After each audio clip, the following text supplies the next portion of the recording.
Film की शुरुआत में एक मुर्दा घर दिखाया गया जहां मिन नाम का लड़का अचानक जिंदा हो जाता है। अब उसे कुछ भी याद नहीं आ रहा था, इसलिए वो बाहर जाने की कोशिश करता है। तब उसे देखकर सारे वर्कर्स डर जाते हैं, चिल्लाने लगे। अब मिन को पकड़कर वापस बेड पर लिटा दिया जाता है। मिन को कुछ समझ नहीं आती, इसलिए वो यहाँ से भागने की कोशिश करता है, लेकिन तभी सामने नर्स और डॉक्टर आ गई, जो उसे अजीब तरह से घूरते हुए उल्टे सीधे सवाल करने लगते हैं। इससे मिन और डर जाता है। वो भागकर खिड़की खोलकर वहाँ से बाहर आ गया। बारिश की वजह से उसका पैर फिसल गया और वो बिल्डिंग की इतनी ऊंचाई से नीचे गिरने लगता है। पर अचानक एक अनजान ताकत उसे बचाकर बिल्डिंग पर खड़ा कर देती है। इस पर मिन को यकीन नहीं हो रहा था, क्योंकि वो गिरने की बजाय बिल्डिंग पर चल रहा था। अब सफाई करने वाला आदमी वहाँ आया, जो भी मिन की तरह बिल्डिंग पर चल पा रहा था। मिन उससे पूछता है, क्या ये सब सच में हो रहा है? उसे यकीन दिलाने के लिए आदमी मिन को थप्पड़ मारता है। वो फिर अपने बारे में बताता है कि मैं गार्डियन हूँ और तुम्हारी आत्मा तुम्हारी बॉडी जिस्म से कब की जा चुकी है, इसीलिए तुम्हारी सभी यादों को मिटा दिया गया है। लेकिन भटकती हुई आत्मा को दोबारा जीने के लिए तुम्हारा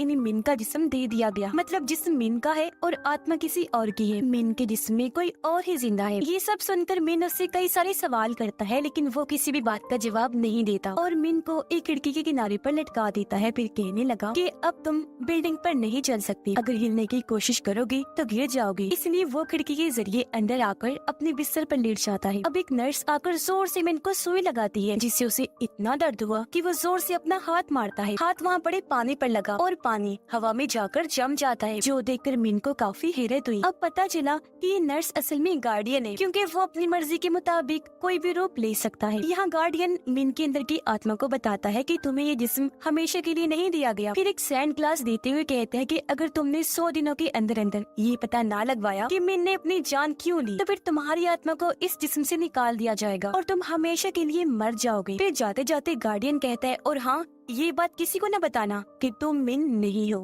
उसे हॉस्पिटल से छुट्टी मिल जाती है। मिन अपनी मॉम के साथ घर आ गया। अपनी मॉम से पूछता है कि जिस मैंने अपनी जान लेने की कोशिश की उस दिन क्या हुआ था। वो कहती है कि चुप कर जाओ, मैं इस बारे में कोई बात नहीं करना चाहती। अब मिन अपने डैड को देखता है, जो कॉल पर मसरूफ थे। वो जब उसे देखते हैं तो मिलने के लिए इंतजार करने का कहते हैं, जिस पर मिन को काफी अजीब लगा कि मेरे डैड बजाय मुझसे मिलने के इंतजार करने का कह रहे हैं। रात को जब सारे सो रहे थे तो मिन पूरे घर को चेक करने लगता है। उसे एक फोटो एल्बम मिला, जिसे देखने पर मिन की तस्वीरें उसमें नहीं थी। उसे अजीब लगा, लेकिन फिर वो अपने पुराने कमरे की तलाशी लेने के लिए जाने लगा, पर दरवाजा लॉक था। इसलिए वो नीचे से कमरे के अंदर झांकने की कोशिश करता है, जहाँ इतने ही देर में मिन का भाई आ गया, जो उसे सोने का कहता है। अगली सुबह जब मिन की आँख खुली तो उसने देखा कि मेरा भाई अपना लैपटॉप लेकर जा रहा है। तब उसके जाते ही वो एक जगह से चाबियां उठाकर उनसे दरवाजे का लॉक खोलने की कोशिश करता है, पर किसी भी चाबी से उसका कमरा नहीं खुलता। वो अब अपने भाई के कमरे में आकर खिड़की के जरिए बाहर आया और वहाँ से अपने कमरे की खिड़की से अंदर आ जाता है। यहाँ उसे खाली फर्नीचर और एक तस्वीर के अलावा कुछ नहीं मिलता। तस्वीर पर उस दिन की डेट लिखी हुई थी जब मिन ने अपनी जान लेने की कोशिश की थी, जो देख वो चौंक गया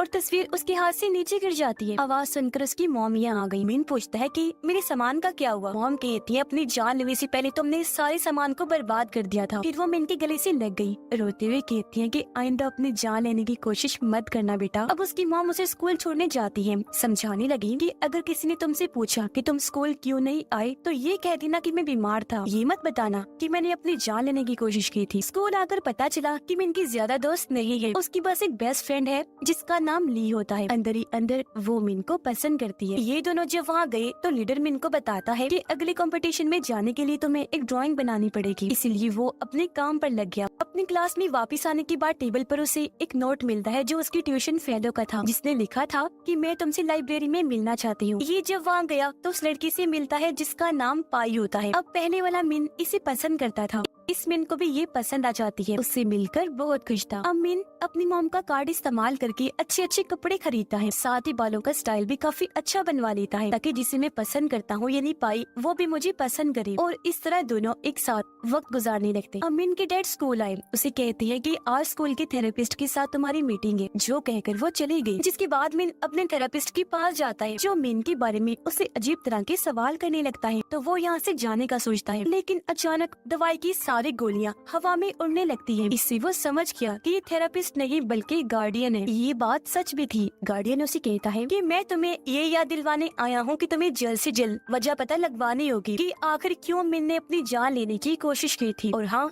जैसे तुम ठीक जवाब दोगे सैंड क्लास बंद हो जाएगा। अब कुछ दिन के बाद मिन के स्कूल में एक फेस्टिवल था, इसीलिए वो पाई को हर जगह ढूंढने लगता है। वो जब मिली तो मिन ने देखा कि पाई तो रो रही है। पूछने पर वो जवाब देती है कि मैंने अपना प्रैक्टिस टेस्ट नहीं दिया और अब मुझे फेल होने का डर है। तब मिन उसका मूड ठीक करने के लिए कहता है कि तुम कमाल हो, इसीलिए परेशान होने की जरूरत नहीं है। अब वो पाई से पूछता है क्या हम कपल हैं, यानी हमारी जोड़ी बन सकती है। इस पर पाई कहती है कि आज तक तो मुझे बाहर घुमाने नहीं लेकर गई। जो सुनकर मिन उसे कहता है चलो आओ फेस्टिवल में चलते हैं। दोनों फेस्टिवल में आकर काफी इंजॉय करते हैं। पाई मिन को कहती है कि तुम पहले से काफी बदल गई हो, अब तुम खुश रहने लगी हो, पहले की तरह उदास नहीं रहती। जो कहकर उसने मिन का हाथ पकड़ लिया। अगले दिन मिन अपनी मॉम को कॉल पर बात करते हुए देखता है, जहाँ उससे पता चला कि डैड ने मेडिसिन ग्रुप की प्रोडक्ट्स खरीदने के लिए अपनी शादी की अंगूठी बेच दी है, जिस वजह से उसकी मॉम काफी उदास और दुखी है। तब अपनी मॉम का मूड ठीक करने के लिए वो उनके साथ सब्जी पकाने में मदद करता है, साथ ही वो सब्जी खाता भी है। जो देखकर उसकी मॉम काफी हैरान रह गई, क्योंकि ये सब्जी पहले उसे बिल्कुल पसंद नहीं थी। उसका ये नया रूप देखकर उसकी मॉम काफी खुश हो जाती है। अब मिन पाई की ड्राइंग्स बनाने में लग जाता है, जिस दौरान उसे कुछ तस्वीरें मिली। एक तस्वीर में मिन एक लॉकर के पास बैठा हुआ था, इसलिए वो अब जाकर उस लॉकर को खोलता है, चेक करने लगता है, पर वो खाली था।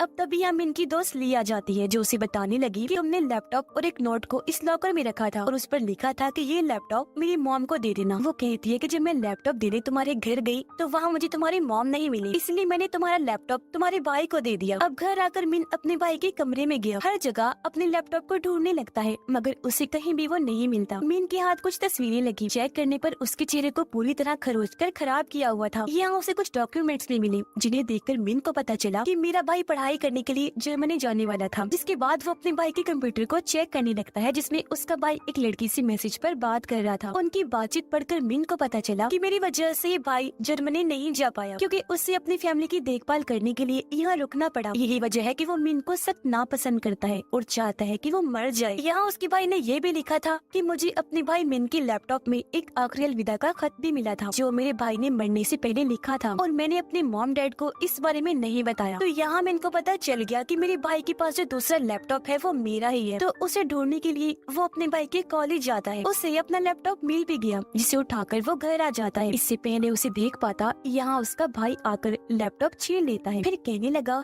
कि हमारी फैमिली तुम्हारे बगैर ही खुश है। जो कहकर वो लैपटॉप को घर से बाहर फेंक देता है। इसीलिए मिन जल्दी से अपना लैपटॉप लेने बाहर आया, देखता है ये लैपटॉप तो हवा में तैर रहा है। दरअसल वहाँ औरत के रूप में गार्डियन बैठा हुआ था, जिसने अपनी ताकत से लैपटॉप को हवा में रोक दिया था, और अब अगले ही पल उसने लैपटॉप जमीन पर गिरा दिया। जो करने की बात वो मिन पर हंसने लगता है। मिन जल्दी से लैपटॉप लेकर घर आया। चेक करने से उसे पता चला कि मैंने बोतल में जहरीली दवाई मिलाकर उसे पी लिया था, लेकिन मरने से पहले उसने अपनी सभी तस्वीरों से अपना चेहरा खरोचकर मिटा दिया था और अपने सारे सामान को जला दिया था। ये भी पता चला कि मिन अपने डैड से नफरत करता है, क्योंकि वो अपने प्रोडक्ट्स की मेडिसिन लेने के लिए उसकी मॉम की सैलरी खर्च करते थे, और क्योंकि उसका भाई भी मिन को हमेशा छोटा महसूस करवाने की कोशिश में लगा रहता था, इसीलिए वो अपने भाई से भी नफरत करता है। यानी इस घर में सिर्फ उसकी मॉम ही थी जिनसे मिन प्यार करता है, पर उसकी मॉम क्योंकि ज्यादातर घर से बाहर रहती है, तो उसकी जिंदगी में अब बस पाई ही बची थी, जिसे वो पसंद किया करता था। अब एक दिन जब वो पाई से मिलने गया तो देखता है कि उसका टीचर पाई के साथ गलत करने की कोशिश कर रहा है, जो करने से पाई भी उसे मना नहीं कर रही, और ये देखकर मिन को काफी हैरत होने लगी। उसे बुरा भी लगता है। अब फिलहाल तो वो टीचर को मना नहीं करता, लेकिन अगले दिन क्लास में जाकर टीचर के मुँह पर जोरदार मुक्का मारता है, जिससे टीचर नीचे गिर गया। फिर वो पाई को अपने साथ छत पर लेकर गया। पूछता है कि कल रात तुम क्या कर रही थी? टीचर तुम्हारे साथ गलत कर रहा था और तुम करने दे रही थी, आखिर क्यों किया तुमने ऐसा? जिस पर पाई रो पड़ती है, कहती है कि मैं उस टीचर को जरा पसंद नहीं करती, हमारे बीच ऐसी वैसी कोई बात भी नहीं है, मैं फिर भी उस टीचर के साथ इसलिए रहती हूँ क्योंकि उनकी वजह से ही मैं ओलंपिक्स टीम में जा सकती हूँ। जिससे पता चला कि पाई के लिए अपने फ्यूचर मुस्तकबिल के अलावा और कोई चीज मायने नहीं रखती, जिस पर मिन को काफी बुरा लगा। वो सोचने लगता है जिसे पाई को मेरी जरूरत नहीं, इसलिए वो उसे नीचे की तरफ इशारा करके कहता है कि मुझे मर ही जाना चाहिए। अब स्कूल में मिन के डैड आए, जो उसे डांटने लगते हैं क्योंकि प्रिंसिपल ने उसकी शिकायत कर दी थी। वो उसे डांट रहे थे कि तभी मिन भी उन पर गुस्सा करने लगा। कहता है कि आप भी कोई अच्छी नहीं हो, क्योंकि आपने प्रोडक्ट्स खरीद ली, मेडिसिन ग्रुप का हिस्सा बनने के लिए मेरी मॉम की अंगूठी बेची। जो बोलकर वो यहाँ से चला गया। अब मिन को अपनी मॉम का बिजनेस कार्ड मिलता है, जिसके पीछे एक घर का एड्रेस लिखा हुआ था। उस एड्रेस पर जब वो गया तो अपनी मॉम को एक आदमी के साथ देखता है, जो उसकी मॉम का दोस्त था, यानी उनका चक्कर चल रहा था। उसकी मॉम ने भी मिन को देख लिया था। वो उसे समझाने के लिए जाने लगी, पर मिन जो पहले ही काफी दुखी था वहाँ से चला जाता है और अब वो एक पुल के ऊपर आकर खड़ा हो गया। नीचे देखकर सोचने लगता है कि एक बार फिर मुझे अपनी जान ले लेनी चाहिए। बारिश हो रही थी जिसकी बूंदें अचानक हवा में ही रुक जाती है क्योंकि वहाँ गार्डियन आ गया था जो इस वक्त बच्चे के रूप में था। वो मिन के पास आकर पूछता है कि बताओ वजह क्यों आखिर मिन ने अपनी जान लेने की कोशिश की थी। तो वो जवाब देता है क्योंकि मिन इस जिंदगी से नफरत करता था और उसने जो भी किया उसमें उसकी फैमिली और पाई जिम्मेदार है, न कि मिन, जिनसे तंग आकर ही उसने अपनी जान लेने की कोशिश की थी क्योंकि वो सभी लोग भरोसे के काबिल नहीं है। मिन के जवाब देने के बावजूद भी उसका सैंड ग्लास बंद नहीं होता, जिसका मतलब था ये जवाब उसने गलत दिया था। इसलिए गार्डियन कहता है कि गलत जवाब और अब ठीक जवाब देने के लिए तुम्हारे पास 3 दिन का टाइम है। जिसके बाद वो अपने घर आकर अपनी सभी चीजों को तोड़ने लगता है। तभी यहाँ ली आई उसे कहती है कि तुमने अभी तक अपनी ड्राइंग क्यों नहीं बनाई। मिन जो पहले ही गुस्से में था कहता है कि तुम्हें मेरी फिक्र करने की जरूरत नहीं है। इसके अलावा और भी कई सारी गलत बातें वो करता है। यहाँ तक कह देता है कि मैंने तुम्हें कभी अपनी दोस्त समझा ही नहीं। ये सुनकर वो काफी दुखी हो गई, यहाँ से चली जाती है। अब मिन और उसके डैड उसकी मॉम को लेने गए जो आज के दिन काम करके घर वापस लौट रही थी। मिन बाथरूम जाने का कहकर अपने मॉम डैड को अकेला छोड़ देता है और अब वो बाथरूम जाने की बजाय छुपकर मॉम डैड की बातें सुनने लगता है। उसने देखा कि डैड ने जो शादी वाली अंगूठी बेच दी थी वो उसके डैड मॉम को वापस कर रहे हैं और अब यहाँ उसकी मॉम डैड को बता देती है कि मेरा ताल्लुक एक दूसरे आदमी के साथ भी है, जिस पर उसकी डैड बिना कोई बात किए वहाँ से चले जाते हैं। इसलिए अब मिन और उसकी मॉम अकेले थे। गाड़ी में आकर वो मिन से माफी मांगती है, फिर रोते हुए बताने लगी कि मैं अपनी फैमिली के साथ रहना चाहती हूँ, इसीलिए उस आदमी के साथ मैंने ताल्लुक तोड़ लिया है। पर यहाँ मिन अपनी माँ को माफ करने से मना कर देता है और बता ही देता है कि मैं तुम्हारा बेटा नहीं हूँ, उसकी जिसमें कोई और हूँ। तुम्हारा असली बेटा मर चुका है क्योंकि तुम एक बुरी माँ हो। उसकी मॉम क्योंकि रो रही थी तो उनका गाड़ी पर से ध्यान हट गया, इसीलिए काफी बुरा एक्सीडेंट हो जाता है जिससे दोनों बेहोश हो गए। अब जब इनको होश आई तो वो खुद को हॉस्पिटल में पाता है। वो जल्दी से अपनी मॉम को देखने गया जो अभी भी बेहोश थी। यहाँ उसका भाई भी था जो मिन को बताता है कि मॉम की हालत काफी सीरियस है। अब तो मुझे ये बताओ कि तुमने अपनी जान लेने की कोशिश क्यों की, मुझे कुछ क्यों नहीं बताया। अगर तुमने मुझे बताया होता तो मैं तुम्हारी मदद करता। और हाँ,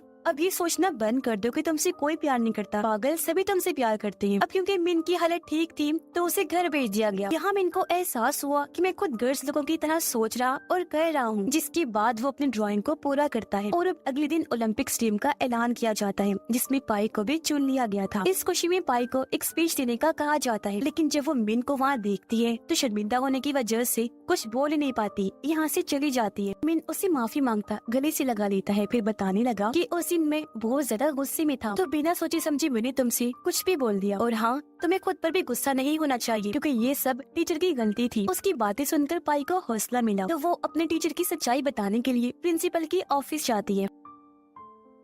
इसके बाद मिन ली से मिला, उससे भी माफी मांगता है, फिर कहने लगा कि तुम अकेले हो जो हमेशा मेरे बारे में अच्छा सोचती हो, मेरा साथ देती हो, जिसके लिए तुमने कभी भी अपनी तारीफ तक नहीं की। ये सुनकर ली उसे माफ कर देती है, फिर कहने लगी कि तुमने टीम को ड्राइंग बनाकर नहीं दी थी ना, इसलिए मैंने टीम को तुम्हारी पुरानी ड्राइंग दे दी। और अब जब स्टंट कार्ड पर मिन अपनी पुरानी ड्राइंग देखता है तो वो काफी हैरान रह गया क्योंकि ये तो वही वाली ड्राइंग थी जो अभी अभी उसने पाई के लिए बनाई थी। और अब थोड़ी ही देर में मिन के दिमाग में उसकी पुरानी यादें आने लगती है जिससे उसे मिन की पिछली जिंदगी दिखाई देती है। इसमें उसे अपनी फैमिली और पाई के साथ गुजारे गए सभी अच्छे पल दिखाई देने लगते हैं। और अब ये सब सोचते सोचते अचानक मिन सीढ़ियों से नीचे गिर जाता है। ऐसा होने से उसका सैंड ग्लास जेब से निकलकर नीचे गिर गया, जिसके साथ ही अचानक से मिन अपने कमरे में पहुंच जाता है। मिन समझ जाता है कि उसने अपनी जान लेने की कोशिश इसलिए की थी क्योंकि वो नहीं जानता था कि जिंदगी में अच्छी चीजों पर ध्यान कैसे दिया जाता है। इसलिए अब वो मान जाता है कि मेरी जान लेने की कोशिश में किसी की गलती नहीं थी बल्कि सारी मेरी खुद की ही गलती थी। ये सुनकर गार्डियन कहते हैं कि बहुत खूब, तुम्हारा जवाब अब बिल्कुल ठीक है और बहुत बहुत मुबारक हो, तुमने अपनी आत्मा को जीत लिया है। जिसके बाद गार्डियन वहाँ से गायब हो जाता है। ऐसा होते ही मिन भी दोबारा से स्कूल में पहुँच जाता है जहाँ ली उसे देखते ही मिन के पास आ जाती है और वो भी उसके गले से लग जाता है। वो यहाँ से सीधा हॉस्पिटल गया,